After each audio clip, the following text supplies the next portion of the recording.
The piece was up in the Botanical Gardens and won the Sculpture and Context Award for the large sculpture.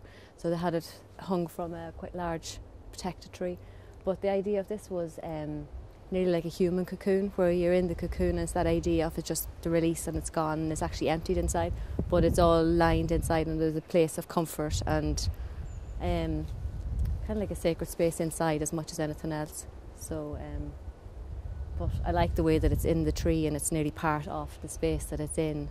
And even when it's actually inside an interior space, I had it in Eastern Seaboard as an interior installation, and it took on a whole different feel to it. But people really warmed to it, and they'd go over and they'd be looking inside or trying to feel it or take pieces out. So, I don't know, people seem to respond to the natural materials that are used in it, and the fact it's so big and it's not really something that they know what it is, but they like it.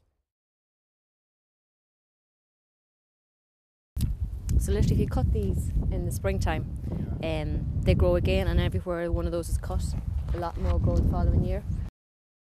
But for me, I like the length in them, so then you've got the colour change as well, and these ones is beautiful.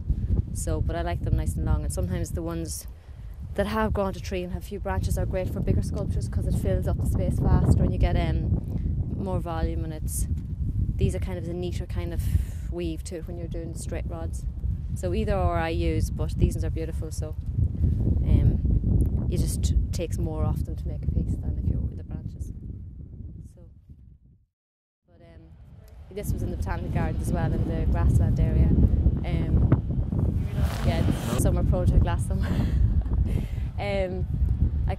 First the name changed. It started with the emerging butterfly, and then it became more known as the angel or the butterfly. So it's kind of a mixture of both, and the wings is kind of that heart shape as well. And so yeah, it's nearly moving on from the cocoon where it's the emerging, about to take flight again, where it's the next stage on.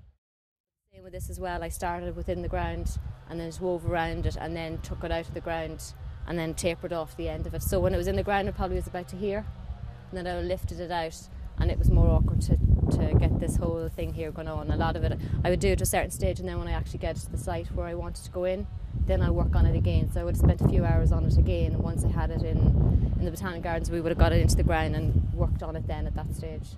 So yeah.